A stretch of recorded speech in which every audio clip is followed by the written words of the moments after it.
All right. We don't have the happiest of moods going right now, but we're going to turn that around. All right, guys. Welcome back to another episode of the Keep It Pushing podcast. It's Tony, and we're here with Braxton and Brady. Today, we got a whole bunch of stuff for you guys in different realms of all different sports. Um, some of the biggest news we got college football playoffs. We got the bracket. It's set. If you're out, you're out. If you're in, you're in. Um, some of these teams, I mean, there's been a lot of talk about the committee and how they do this because a lot of people are unhappy with who's in the tournament, who's not in the tournament. Uh, Notre Dame, for starters, got booted out with I forgot exactly how, but I mean they lost to Miami earlier in the season. But you do see that there's teams like Tulane and JMU in here, so it's like, I mean, what do you guys think? Is this valid? Do you give these two teams a shot, or what do you do? Personally, I don't mind it. I think giving them the shot is honestly worth it. Obviously you make the argument who do they play and whatnot in conferences, but I think you still give those teams the push because one, it'll also help push those lower teams to actually start competing a little more. Because I feel like a lot of schools don't think they can make these college playoffs at this point with these big conferences. So I feel like you pushing them will give a little light to these other teams to try, and they got more to fight for. Honestly, I feel like when you come in as such an underdog, I feel like you play for so much more because that upset and just that television time is just so big for the players. I don't think it's necessarily a bad thing. But then again, some people don't want to see a bad, boring game. It's not like people are going to think the upsets are coming. But I don't mind it honestly. No, they shouldn't, bro. Like, there's some teams they might be able to. There's some teams that could deserve it, like Tulane. Tulane, I could understand. Like, are they a Power Four school? No, but the they played two Power Four teams this year and beat both of them. JMU, the only Power Four team they played against was Louisville, and they lost by 2 touchdowns. And they're playing against Oregon. That's not like, what is that? We're talking about, you want to see teams play the best of the best. I understand you want to get people, some of these other schools involved, but when they showed like there's not really, they can't really they're not going to be able to compete against the school. There's no, what's the point of like that? Like, you're just having a blowout waiting to happen, and that's what's gonna happen with Oregon versus JMU, bro. Like, there's nothing else. Like, there's teams that could have easily replaced them, like maybe Vanderbilt, maybe even Notre Dame, but no, there's no way. Tulane earned it. Like, Tulane, I can understand it. They squeak in, and they're not. It's not like they're a super high seed, so that's understandable. But yeah, as for Notre Dame, people are gonna say that, oh, Notre Dame deserved to be in. I don't think so. They lost to Miami U. They're one. You're not in a conference, so that also hurts you. You don't have a conference championship game, and then some of the teams they lost to, and their strength of schedule isn't even that hard. So there's not I really agree. anything. How are you supposed to, like? How can we truly get, like, match you up compared to another school that had a tougher schedule and play? Like, you can't do that. And that's the thing. Like Notre Dame wants to hold on to their, not being in a conference, and I'm sure one big key of it is because they can schedule whatever games they want, and they've been getting by on it, getting into all these bowl games and national championships and stuff like that. These playoff runs off of picking what battles they want to fight. But you got teams out here like Alabama. I mean, look at these SEC teams out here. You got Georgia, you got Ole Miss, you got Texas A&M, you got Texas Tech, all these Oklahoma. You got all these SEC teams, and by right, they kind of earn their spot because their conference games are already hard. It's one of the better divisions in college football. And I mean, Indiana, they earned it. Oregon, they earned it. And of course, Ohio State earned it. I mean, a lot of these teams here earned it. So the kudos to the guys that are here. But Notre Dame, I feel like the best thing they can do is to join a conference at this point. because You know, they're hurting themselves by not joining a conference. no, I definitely see both sides of the argument. The whole conference thing, I guess it doesn't bother me as much as probably Notre Dame fans and other like fans of like the whole big conference thing. But necessarily, I do agree with. I think they should probably join a conference at this point in like the actual sports era. I feel like it's kind of past the history part of Notre Dame on why they don't do it. But to me, I think Notre Dame should have made it. But the only reason I say that is because I don't think Alabama should make it with after the way they played in that championship game. I think their losses and how bad they lost looked way worse than necessarily how Notre Dame has played and lost. So, but I also see why they didn't make it. But if they were going to make it, the only way they would have made it is if Alabama did it. I don't think they would have made it over any other team. Yeah, I mean, I agree. And then what we also got to even talk if about. Alabama, Oh, even if go ahead. Alabama didn't make it, there's a reason why Alabama didn't. Well, no, that would be kind of hard to do See, because I was an advocate for it, saying Alabama still deserved to be in it, especially because the fact that you can't punish a team for losing their conference championship, especially against Georgia, who's a top ranked team, and then they also beat Georgia earlier in the year. So it's like you can't really just rule them out. That's the only exception for a 3-loss team for there to be in the not conference, the college playoffs. That's the only exception. well, Same thing happened to SMU last year. I think it was SMU or Miami. I can't remember I think it was SMU, but they lost in the conference championship, and there was talks about not punishing them for that happening. I mean, yeah, we saw, and SMU had a really good year that year. I think when they went into that game against Clemson, they were 11-1, or like they had a really, or was it like 9 and something? I thought that they were having a really good year, and I think Yeah, they they had were having a good year. a game. Yeah. So it's like, I mean, hey, do you think there's a lot of bias towards the SEC and Alabama for the fact that even after that loss and everything going on, that they didn't drop in the rankings at all, that they stayed exactly the same spot that they were and kept that same seed compared to where they could have been, maybe even lower, but still made the playoffs? You know what I'm saying? I mean, the power rankings don't really matter. It's the college football. It's the seeding that matters. Well, that's what I'm saying. Do you think they deserve to be where they're at after that performance in the championship? Like I said before, you can't punish a team for making it to the conference championship and losing. That's especially when it's a team that was already beforehand. If they had not played, they would just still be a highly ranked team going into the playoffs. So, But I guess by that standards, do you think Indiana should still be number 2 if the conference doesn't no, necessarily matter? Indiana beat you guys fair and square. Stop trying to make. Well, no, I'm just asking a question. No. If that doesn't matter if they lost during the championship game, shouldn't Yeah, but any of the other ones necessarily matter? keep Ohio State out of the yeah, playoffs. Ohio State State's could still have going to make started the all their freshmen playoffs. that game and still made the playoffs, bro. Well, absolutely. I hear what you're saying, but I'm just now trying to explain that I feel like it should matter because it's technically still a game.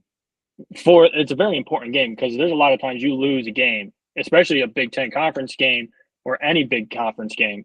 People have lost the playoffs because of that, because of these bowl games. I mean, Texas Tech and Texas A&M, Ole Miss, they all made it in. So if you were going to kick Alabama, who were you going to put in there? That's what I would say. The only one I would put in would be Notre Dame, just because of the 3 losses. But No, other than that, I don't know who else. No, I feel like Alabama responsible. would beat Notre Dame. I'd put Vanderbilt in over Notre Dame. Yeah, I'd put Vandy in over Notre Dame too. That's true. I would give it to Vandy, but I don't know. The way Alabama played, it was like I was legit watching that game. It did not feel like I was watching any Alabama game at all. The way they were performing on the pass game and the defense game, it was ugly. The ball was just being thrown horrendously up, down, left, right, out of bounds. There was no blocking, no run game. There was no defense being held. Like it just looked bad, like real bad. Alabama peaked through weeks 3 through 8, pretty much. Mm-hmm. I agree. Well, talking about the SEC, there's a lot of SEC stays hot. Lane Kiffin, Ole Miss, the team that he led all year, has a playoff spot, and now they're missing their head coach because he took a job at LSU. So I forget how everything happened, but did Ole Miss say good riddance? Okay, you took a new job, now you can't coach here anymore. You got to Ole leave. Miss, yeah, Ole Okay. Miss did. I mean, how do you guys feel about that? Me personally, if my coach went and took a job in the middle of the season, I'd be pretty upset. I don't think I'd want him around anymore either. No, But I agree. It's always been something that's always been, I guess, more of a personal issue, but I guess it isn't necessarily a huge issue. I've just never been a fan of I know they've tried to change the transfer rules, but anything that comes with transfers or coaching, I feel like mid-season. I mean, you're seeing it right now with Ohio State right now too. When coaches announce, "Yeah, I'm going to leave, but I'll finish the season with you guys." It almost just like to me, I'm almost brought away from that coach because we're not even done with the season. You're already thinking about next season. right, Especially for those teams that are in the playoffs fighting for a championship. It's like, okay, it feels like you're not here, even though the coaches might be there. They want to win a championship too before they leave. It looks good on the resume and the record, whatnot. But to me, it just feels weird. It's like it doesn't feel like you're 100% in, especially when players are like, "Oh, I'm transferring next season too." I feel like it goes both ways. I've never been a big fan of that.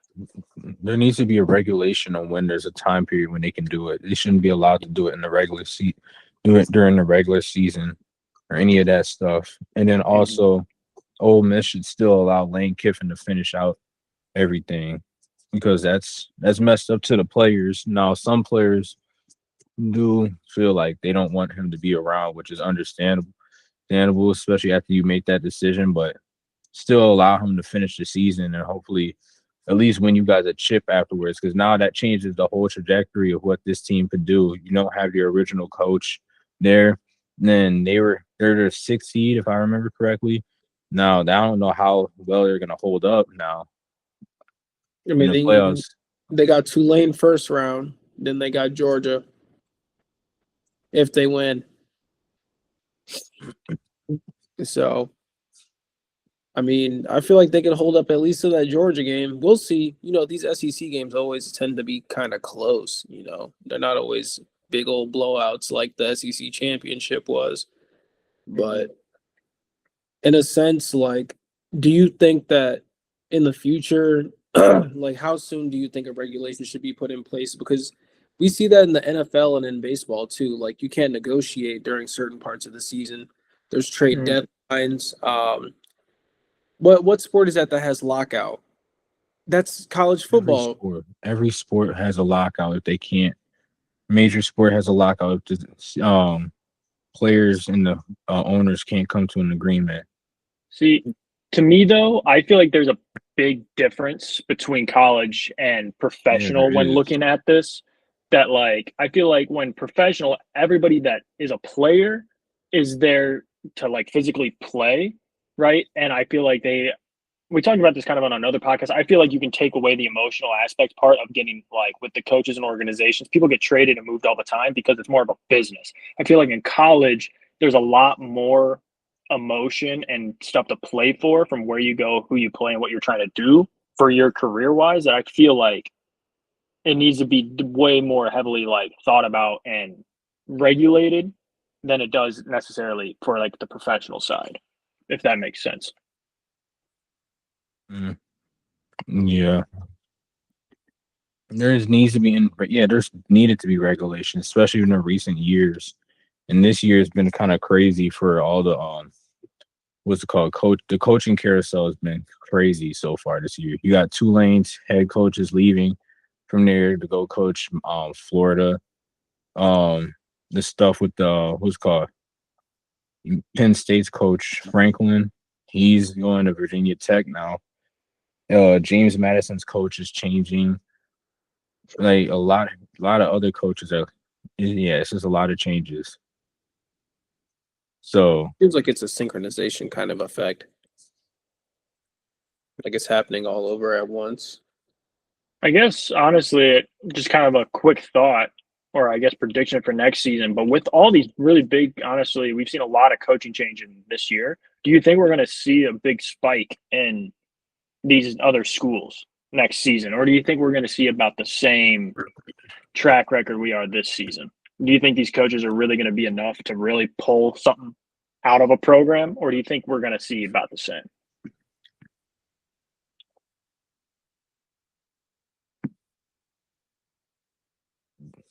I think that it's always a process whenever you get to a new program, right? Like you can't expect like a full blown turnaround or very great like leaps and bound changes within a program whenever you switch over who's running the program, right? So it's like, excuse me, Well, um expectations change when it comes to depending on the school. Like I said before, Florida, they're changing. They're moving on from Billy Napier after 3-4 seasons, and they that's a short window for like kind of a short window to kind of turn things around. You look at what's going on with Prime; he's still struggling and trying to turn Colorado around. And then you have Florida, like a school that's known for has a good football history. Like you want immediate results or something that gives you hope for going forward. And if you aren't showing that in that short time, like that window, showing any sports of progress, you're gonna get moved out. So honestly, I don't.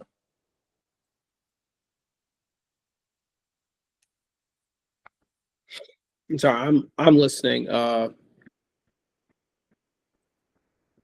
of got a family emergency, but it's not at this moment. But we can keep going.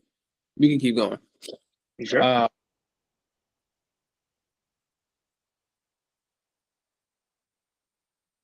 Anything else on college? College side? No, not really too much. I guess honestly, let's give a quick prediction though on some of these games though. Let me actually pull up the I already schedule. have it. You do? Tulane's beating. Tulane's playing Ole Miss. I don't know who to pick on that one.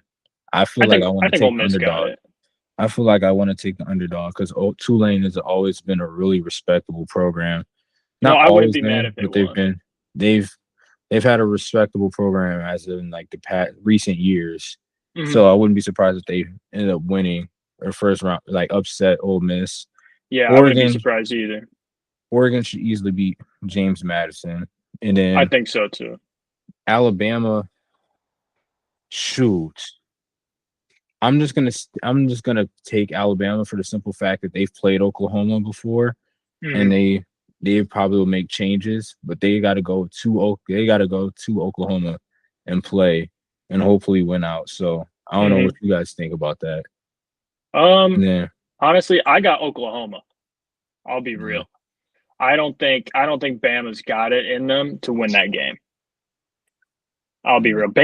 Just based on what I saw What we've last seen, weekend. yeah, Last weekend they looked awful. If they can make the changes and couldn't do really anything fix with the it, offense. exactly. I think they can fix it. But what I saw last week, I don't have any shred of hope for them when it comes to that Oklahoma game. But honestly, I hope it does because I want to watch good football, and Alabama, Oklahoma would be good. But I think Oklahoma takes it. Yeah. What about Miami, Texas? I feel like Texas A&M. I would like Miami, but Yeah. Miami's choked this year. Like who are their losses to? Louisville. And then I'm trying to think who else. It was another one that was kind of shocking to see that they lost. Trying to think. Shoot. Yeah, I'm blanking. Let me look at it real quick because Yeah. I think that was a pretty upsetting loss too. Who they Mhm. lost to? It was SMU. SMU wasn't even Oh ranked. yes, that's right. That's right. Um, hmm. I would Uh, love to see Texas A&M win that though. I feel like I've been pretty impressed by them this year.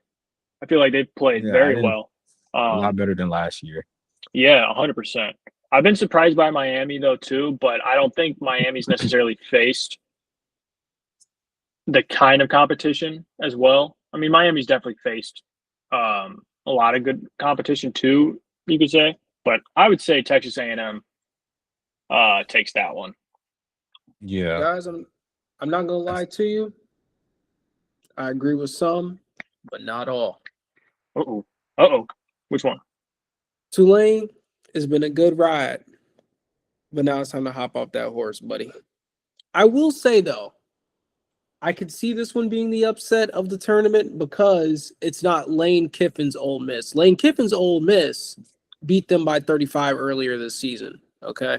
And like Braxton said, Tulane is respectable. You know, they handle their business where they are. However, I just don't think they're going to be able to rumble with them. I'll take the upset Oklahoma over Alabama.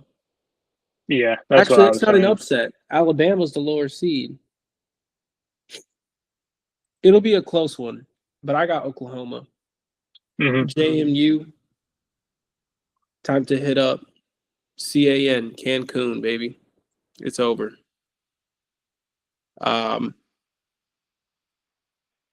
I got Texas A&M over Miami. That's what I'm thinking. Yeah, we all agreed on that one. I got Texas A&M. Unless Cam Ward goes out there and shows that he's not a slant merchant, but Cam Ward. or not Cam Ward. I'm so sorry. What's that? Carson Beck. They both had names with C's. I forgot. Mr. Fraud himself. Yeah. If as long as Cam Ward isn't a slant merchant, I'm so sorry. Carson Beck. As long as Carson Beck goes out there and plays a good game, he has a chance. But I think that Texas A&M gets the job done. Clearly, my favorite to win the whole thing is Ohio State. No, I think that losing they needed that loss to Indiana because It's exactly what happened last year. That loss against Michigan turned that They Ohio needed State team into a completely different team. Like literally watching them against the Ohio State, like in Michigan game, like last year, and then they went into the tournament and you saw them face Notre Dame and everybody. You could tell they were brand new and it wasn't even close. They had so much more to fight for that I think coming into this tournament, I think we're going to see a new style of offensive play and calling they're going to bring. well, we better because y'all got the SEC side of the bracket, so y'all That's got the very tough true. game. Y'all got the tough games. Mm-hmm. That side of the bracket, I'm just gonna call it the South side because it's on the bottom. The South side of that bracket is stacked. Ole Miss, Yeah, call out the A&M, rest of the matchups. Georgia. So, I mean, hey, but we'll see. In all honesty, sorry guys, hold on. To me, I think the winners, I think it'll be Ohio State or Georgia, and I don't think it's as close as people think it's necessarily going to be. I think No, I don't Indiana's think- good, but I don't think Indiana is going to like win it all. I don't think Alabama can. I don't of know course if you say that as an Ohio State fan. No, I'm being like for real though. I don't No. think I don't think so. I think Ohio State or Georgia are just the better team all around. That This I is think probably the it's most one of those two. open. This is probably the most open it's been in recent years. Like there's teams I wouldn't be surprised if freaking Indiana gets it done. Wouldn't be surprised if even like a lower seed school like Texas A&M can even come in. Obviously, Ohio State and like Georgia are favored because they're at higher seeds and whatnot. But still, I feel like it's real wide open to where. Yeah. And Don't forget about that Texas Tech defense now. Yeah, Texas Tech is really good too. So, anyways, moving on to NFL. Phillip Rivers just got signed to the practice squad for the Colts. I don't understand. That's insane, bro. That If is you're actually- a young QB right now, it's got to be tough. There's a 44-year-old getting the call before you. Mm-hmm. This man was retired, bro. The last time he played was in 2020. Like, what are we doing, bro? He wasn't even that good then. So, what do you think this man has been? I guarantee you he hasn't been. It's not like he's been training the past 5 years. He retired. He became a high school coach, bro. Who do they have on their practice squad right now? Riley Leonard. Rypien. Oh, yeah. Rypien. Yeah. Riley Leonard's dealing with a knee injury. And Daniel Jones pretty much he did have a season-ending injury, and that pretty much hurts his free agency going forward. Mm-hmm. And, yeah. So it's you're tough, you're telling me there's nobody else that's out there that they can go after, bro. Like, yeah, Loki though. Imagine he comes out though and he just starts balling. He ain't Joe Flacco. Yeah, no, he's not Flacco, dog. I need to see some stuff like at least Flacco when he was Well, Flacco's like 42 now, but like Flacco at 40, he was still slinging that rock. I haven't seen Philip Rivers at age 40, bro. That man, he want to prove to me, bro, what he can do. I'm surprised they didn't call TB. They were like, "Hey, TB, man." But nah, I think Tom he's like Brady's done. not. He's done. He's not gonna come out. He's not Mhm. gonna come out of retirement after years of not playing. It's kind of It's just- surprising to see though, because it's like, I mean, you know who would have been like the most, like not the most, but a better like option in my opinion. Imagine if you've seen Colin Kaepernick come back, because you see on social media the dude still works out. I'm not Mhm. saying he's amazing. I'm not saying he can still play football. I ain't saying all that, but I mean, at least you know he's still healthy and still moving around. But it kind of Well, sucks. it's like surely they had to have talked about, other QBs on other teams and trades before I'm sure they started reaching out. I don't know. I just feel like there's so many other younger guys that can still play. I mean, obviously, so many people are talking about Winston that wants to play, or the people want to see him go different places. I feel like there is a lot of options that I wonder what necessarily wasn't even talked about, or they just straight up didn't want to, I don't know, even try somewhere else. But I don't know. It's very interesting. I know everyone's got doubts, which is completely valid. I mean, you're right. He's been gone for 4 or 5 years now. So I don't know. We'll find out, but I highly doubt we'll be surprised by the outcome. Yeah, they're not gonna do anything. That pretty much just ruined whatever the Colts had planned for the season. It was already kind of ruined when you had not Josh Daniels, Daniel Jones trying to play through a fractured tibia. Yeah, when I saw that, I was like, "You guys, what are you guys doing? Like, this Mhm. man's leg is about to snap. Like, He what could are have we doing?" easily sat out. He could have easily sat out one more week, bro. They at least try to help that, give it time. But he went out there last week against the Texans, and then this week against the Jaguars. His thing snapped. So The thing is, it's like y'all know he's fighting through that, and you know after so long, like there's no way structurally, like with his body, like just physiologically, like there's no way he's moving right. So you know he's putting weight. If he can't put weight on the front of his leg, where do you think he's putting it at? All on his heel, all of it. Then the man has to go out there. How many offensive snaps usually come during a game? You might have 35 passing attempts on 50, 60 to 70 offensive snaps. And you got this man out here fighting on his heel because his leg is probably hurting. Like, you can't do that, man. You just can't do that. No, that's just really bad coaching, honestly. That's bad. That's bad. That is bad management. And I'm sure the team doctor said something because they probably have a liability to do so. But like, And it comes down to the coaching, to the fact that I'm sure he sat there and even if he said he didn't want to play, he has the power to be like, I'm not playing. I'm yeah, going to rest. He probably, he's a professional athlete. You're almost the face of the team. Quarterbacks are nearly the face of every team. And obviously, he doesn't want to let guys down. He wants to go out there. But as a coach, you got to look at the big picture here, right? Like, you're going to lose this guy completely, or you make him start getting him completely healthy. Next season, you'll be good, or maybe he even can come back later in this season, depending on the outcome of the rest of it. It's just like now you're even worse off because now is he going to be the same when he comes back fully? I just think it's terrible coaching for you to just let him go out like that. yeah. Shador. Stefanski says he's the guy. But jokes if on he's him, the we guy, knew that. if he's the guy, then you leave him out there for the game winning or game tying 2-point Yeah, conversion. what was that about? Don't run a triple option type play. Like what the fuck was that? Like we're That's the playing reason why pee football. Stefanski's got to go. Stefanski's got to go once it's all said and done at the end of this Yeah. season. There's nothing else this man can do, bro. Like you've seen how many he's been there for damn near almost 10 years now, and he's had two quarterbacks who are considered really good. You had Baker Mayfield, who's doing really good now that he's away from Cleveland.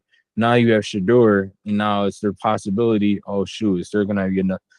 something like, is he gonna be able to handle Shadur? Based off of what we're seeing this year, get him out of there, bro. You had Dylan Gabriel starting for so long, and then now you guys are out of playoff contention. You bring in Shador, the whole like vibe of the team seems to be different, and you are able to play better, bro. Like, come on, and then you make a decision like this, bro. Like, I can't. There's no excuses, bro. You got to go as a coach. Find somebody who's gonna be able to like be willing to work with them, bro. Yeah, it just felt more like a setup to me than an actual like coaching, like play calling, like get him out there, let's do this play, this play. It almost just felt like he's just being set up for failure just to prove a point to like fans and other people in his ear, telling him like play him, do this, do this. Like you need to start doing things, and he doesn't like people telling him how to do his job. Well, And he it just set up feels for like failure since draft night, bro. yeah, That's I mean, that's when he was you're set not up for wrong. failure. I don't see how the third best QB the third best prospected QB goes in the 5th round behind Dylan Gabriel, who doesn't know his left from his right foot and was on a system team like Oregon. The best thing we've seen from Oregon was Bo Nix and Justin Herbert. Besides that, I don't know any other QBs good that came out of there. And Justin Herbert, he's on his way downward spiral. Bro got a hold of Madison beer, and now he's got beer in his eye every single Sunday. I just don't get it. Dylan Gabriel, Mhm. I'm sorry, he's not that good, bro. He's not that good. It kind of sucks, so to see that. But hey, Shadur's the first Browns rookie in X amount of years to throw for 300 yards and 4 TDs. He's the So, first rookie this year to throw for 300 yards too. oh yeah, that's right. Not Browns history in this year. My bad, my bad. So besides him, who else came out? I almost Tyler called him Dylan Show, Brooks. Cam Ward, uh, Jackson Dart. Excuse me. Oh, Jackson Dart. I don't know anybody else. Like those are Tyler the big name Shaw, ones. Jackson Dart. You said Tyler Shaw already, right? Yes. Jackson Dart, Shadur, Dylan Gabriel. I can't think of anyone else. Yeah, you're right. Yeah, But nobody that's starting. So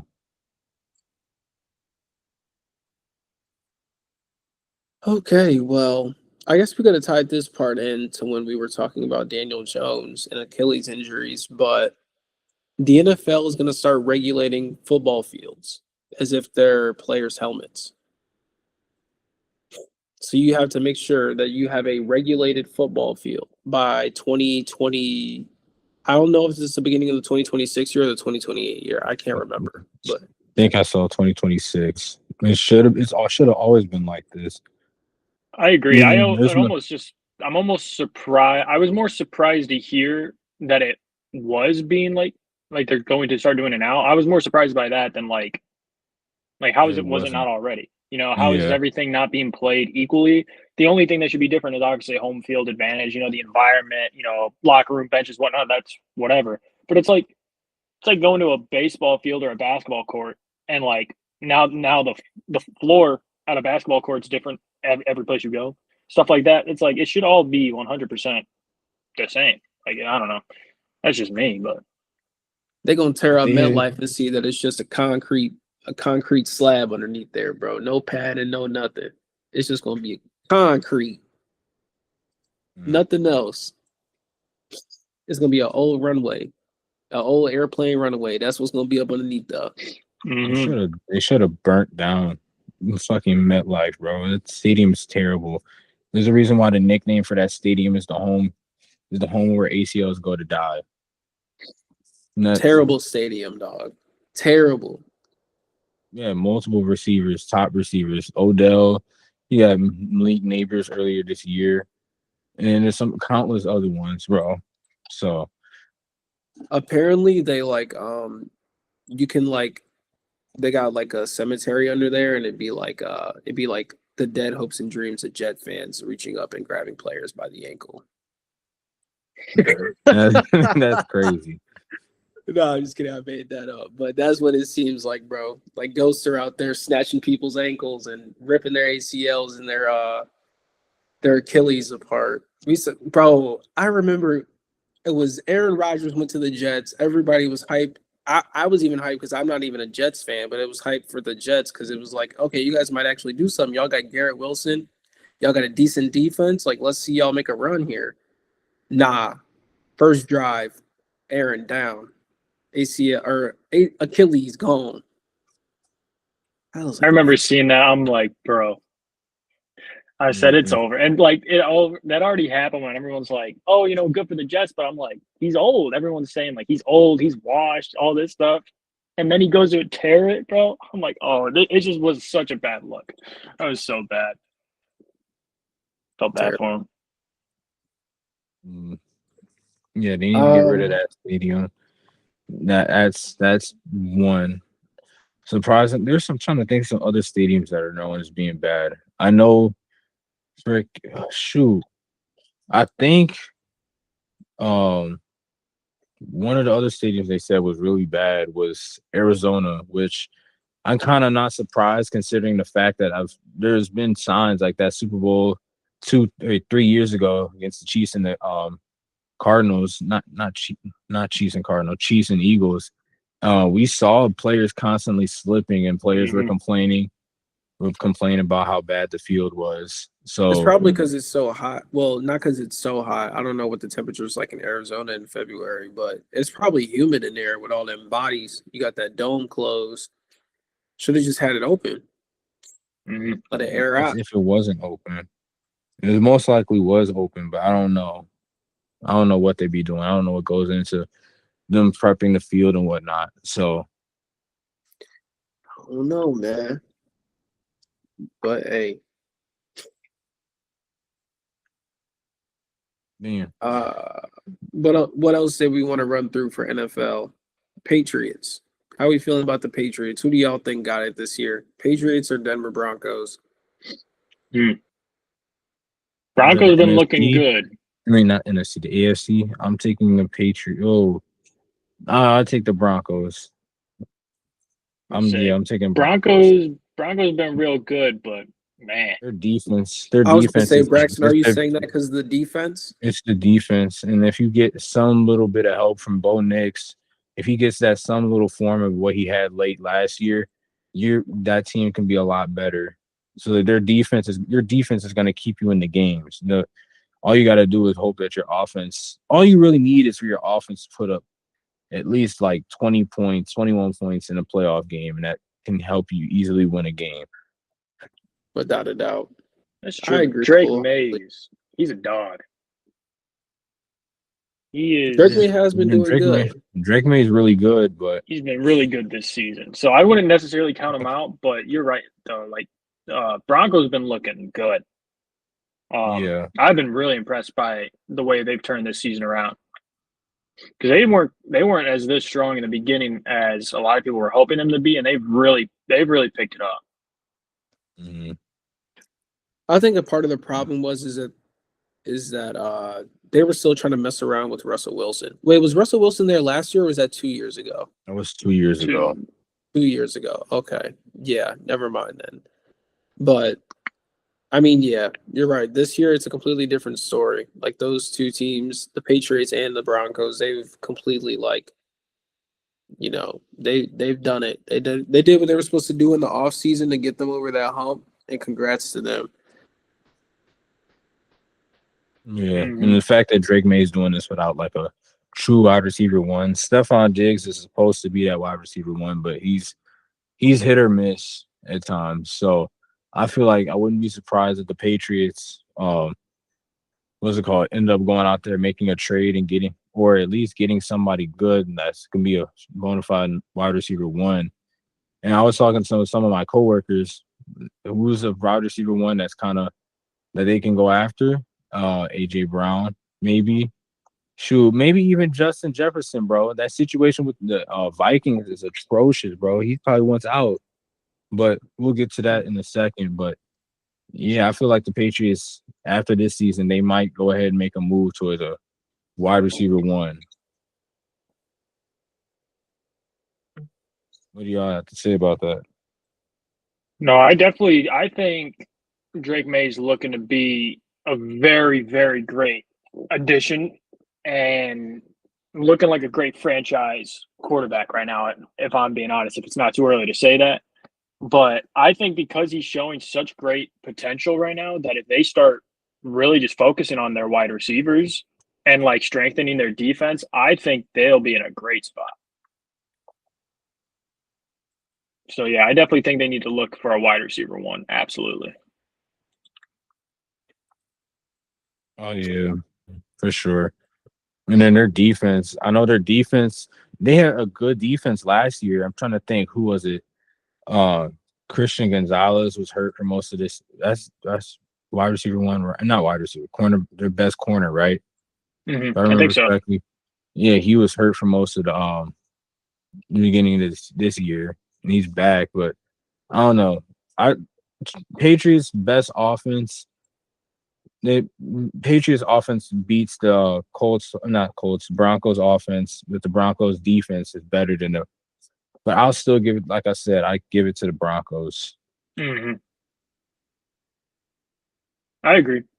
I I do think Patriots do have obviously the better offense, and the Broncos definitely have the better defense. So that it more comes down to like, can the Broncos defense hold out long enough for their offense to actually start picking it up and helping them out? Because if not, then you're in pretty big trouble. Clearly. Yeah, yeah. Like I was mentioning earlier, definitely want to talk about the Vikings situation, bro. Justin Jefferson's gone, bro. I want him to believe, bro, because you got freaking that. What's his stupid ass alter ego, bro? 9. You got 9 throwing you the ball when he's actually whole time he's throwing it to the other team, bro. I can't stand JD McCarthy, bro. Like I'm not even a Vikings fan, and I hate him, bro. I mean, I kind of might have a little bit of bias because he's screwing up my fantasy team, but yeah, no, that man's got to go, bro. I can't If do they it no can't, more. if they can't fix that quarterback situation, if I'm Justin Jefferson, I'm leaving, bro. I can't deal with that in my prime. That man's in his prime right now. You can't deal with this. That's insane. Absolutely. They always say you're not bigger than the program. At this point, Justin Jefferson is bigger than the program, bro. He is the program, He's bro. probably They've the been only. centering everything around him, especially last season. So now you're coming into this season trying to do the same thing. It's not working. He's Like, like one of the only reasons, like as of right now for the Vikings, he's probably like one of the only reasons why people will still show up for the games just so they can see him play. Because yeah, Vikings aren't doing anything this year. So now you pretty much gotta figure out, you gotta reevaluate everything that's going on and try to move forward. The fact that Carson Wentz was playing better than freaking JJ McCarthy, I feel like that says a lot. And it's embarrassing how they let what's his name go, Sam Darnold go. You let him go for nothing, and then you like, all right, we're gonna work around freaking JJ McCarthy, and he's buns, bro. Like, come on now, it's terrible. absolutely. It's terrible situation. Bring him to Cincinnati. You don't need no damn wide receiver. Y'all already got T. Higgins and Jamar Chase. But Y'all can't imagine afford. all Y'all would have to three. sell half a Yeah. Cincinnati. Y'all would have to sell everything. The whole defense. Y'all would just have to not have a defense no more. Y'all That's need to what. sell. Y'all We need to already sell we already don't. We already have y'all no need to defense. y'all would need to sell y'all team and y'all team and all the property in Cincinnati to like the Emirates or something like that. Yes, Just bro. yeah. The UAE. You're gonna have to get bought out by the UAE, bro. That's it. You're cooked, bro. Y'all can't get nothing unless you y'all put yourself in a bad situation. Y'all should have let T. Higgins go. Okay, y'all should have said kudos, goodbye. Toodaloo, sayonara, womp womp, whatever. I mean, it's clear as day. Everybody in Cincinnati knows it. Everybody on the team knows it. Everybody in the NFL knows it. Get a new offensive line. That's all you need. You can't afford it. I You know. can't That's the afford issue. it. You're broke, gang. You got a base. Look, Cincinnati Bengals. You gotta let Trey Hendrickson walk.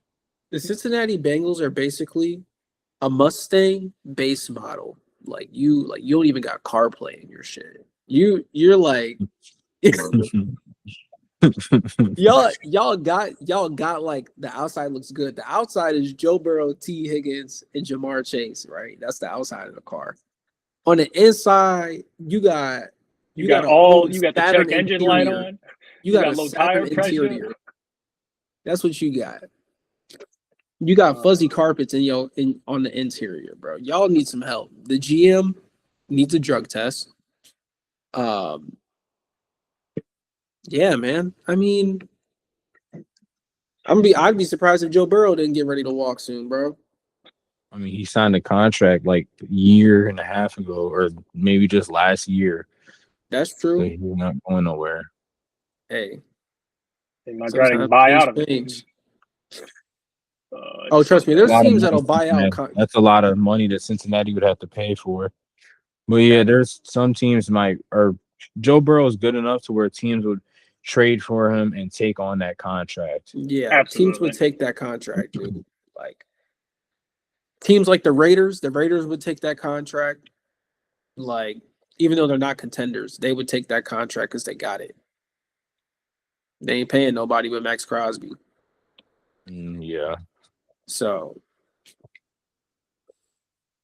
I think that's it for NFL. But hold on real quick. I want to say something. Tony, I thought you said LeBron was washed, bro. You said LeBron was washed. Bro, I saw that, bro. He went out there and dropped 29. I'll take it back. Yeah, exactly.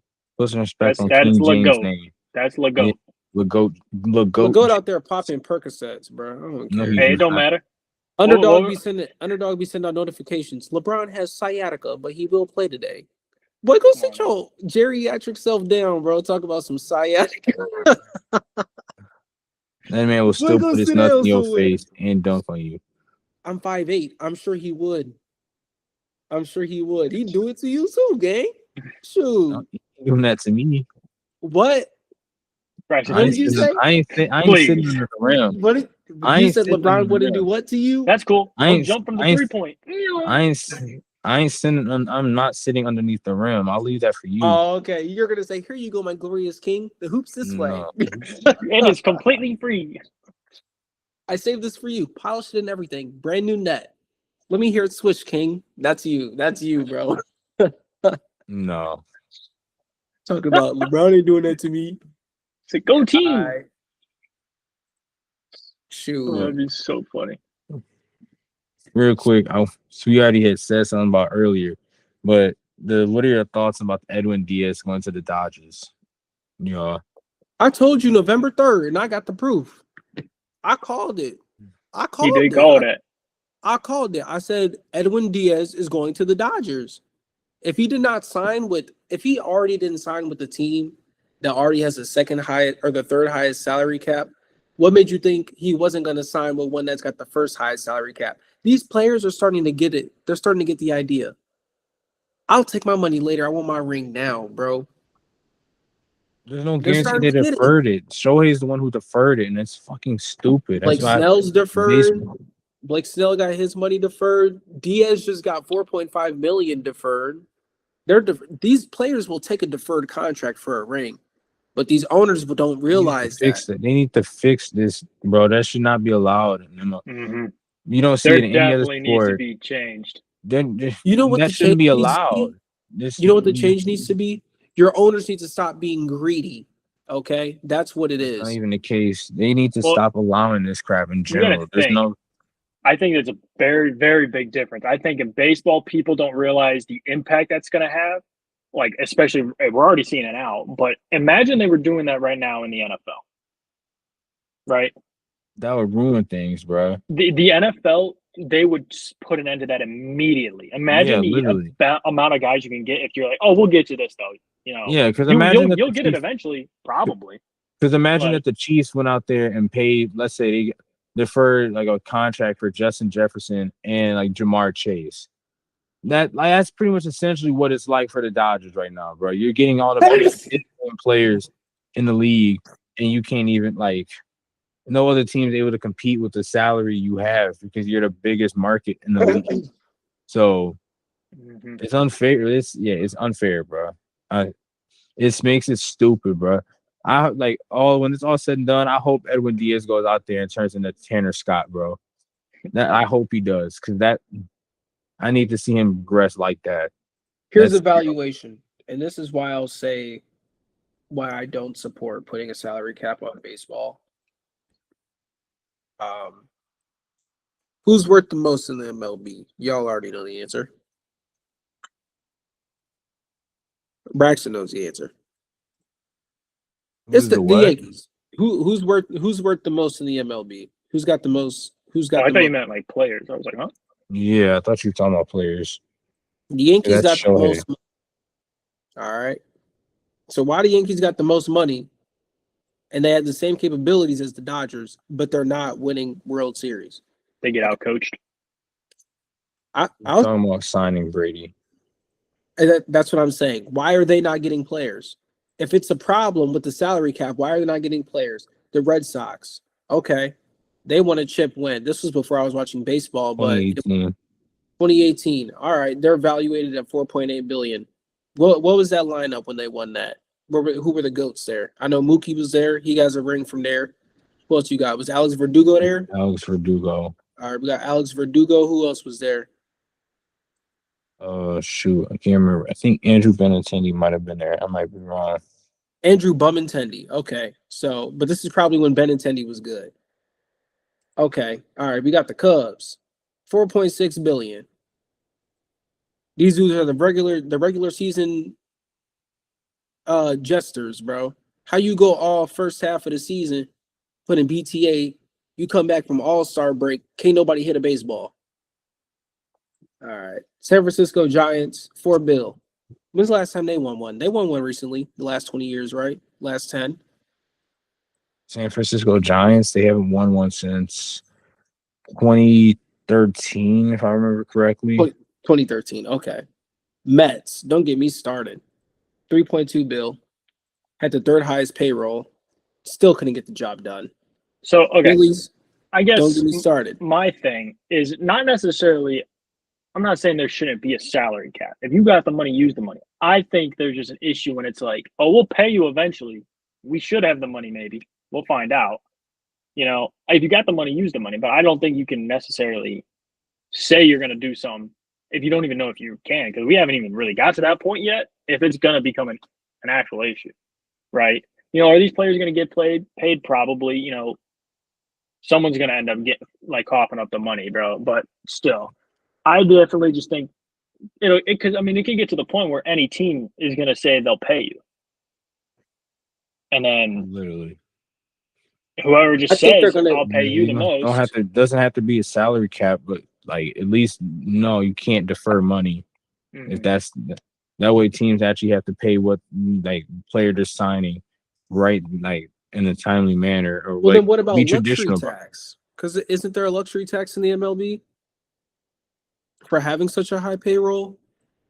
I can't remember. NBA I know does for sure. I don't know. Oh, I gotta do some research here because does MLB have luxury tax?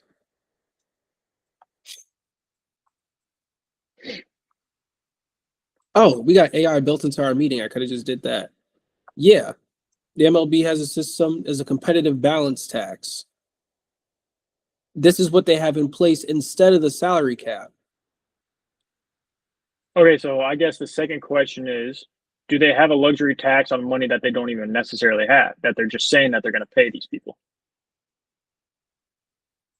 Wait, I'm sorry, say that again? So are they only being taxed for the money and the salaries that they're paying currently, or does that also include the money that they say they're going to have eventually to pay these players? Because if that's not the case, then you're running into that issue of teams can just keep saying different things. Well, I don't think that an MLB team is going to say we're going to pay you and then never pay you, right? No professional team would do that. But what I'm saying is you can promise 9 of the best players in the entire MLB that you're going to pay all this money here, but is that tax taking into account all these things that they're saying, even if they technically don't have the payroll now? It's the overage on the payroll. It's the overage. So on the first year, you get taxed 20%.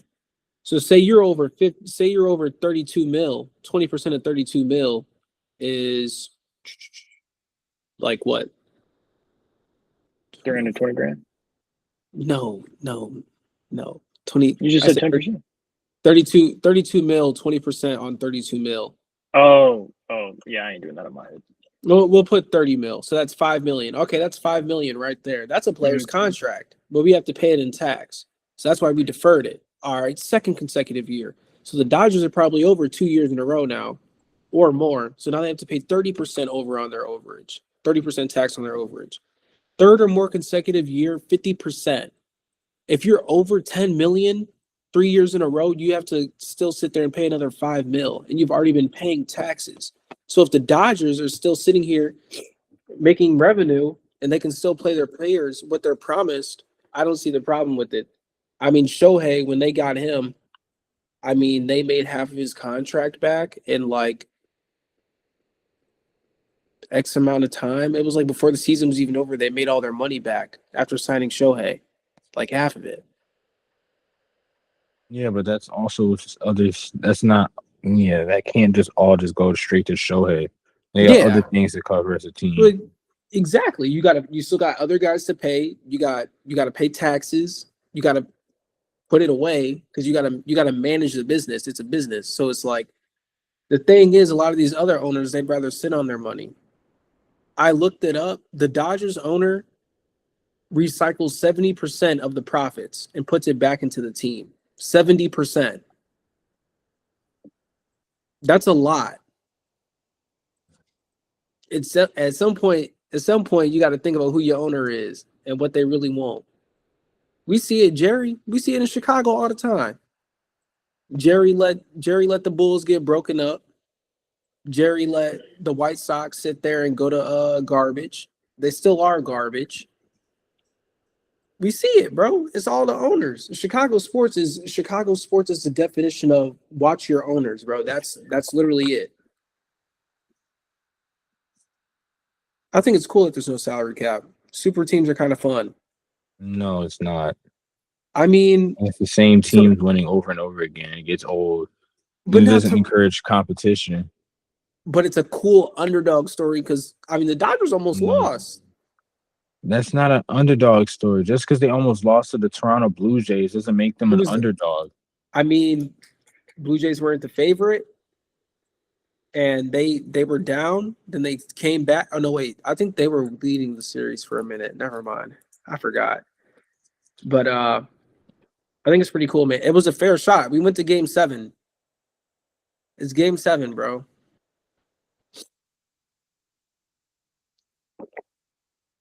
It's not the Monstars versus the Toon Squad. All right. It's not that. It's not that, bro. It's not Monstars versus Toon Squad.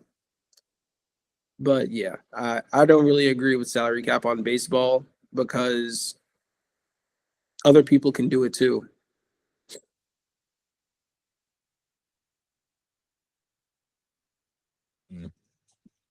Whatever. It's something that'll be discussed later.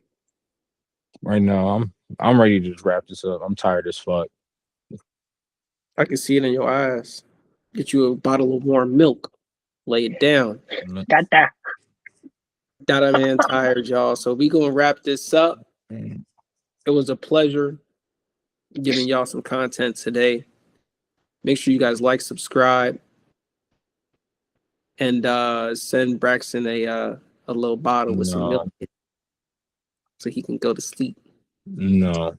But thank you guys so much. Next week we'll be back with more. I'm sure there's going to be more baseball offseason news, some NBA stuff, football, because we're approaching the end of the season here. We got about 3 or 4 games left. So we'll see. Playoff spots. You said what? Oh, the regular season. Yeah, of the regular season, we got 3 to 4 weeks left. So we're gonna start seeing playoff brackets develop here. We're gonna start getting more eliminations, more sneak-ins. It's gonna be an exciting next month of football. So most definitely. Thank you, everybody, and peace.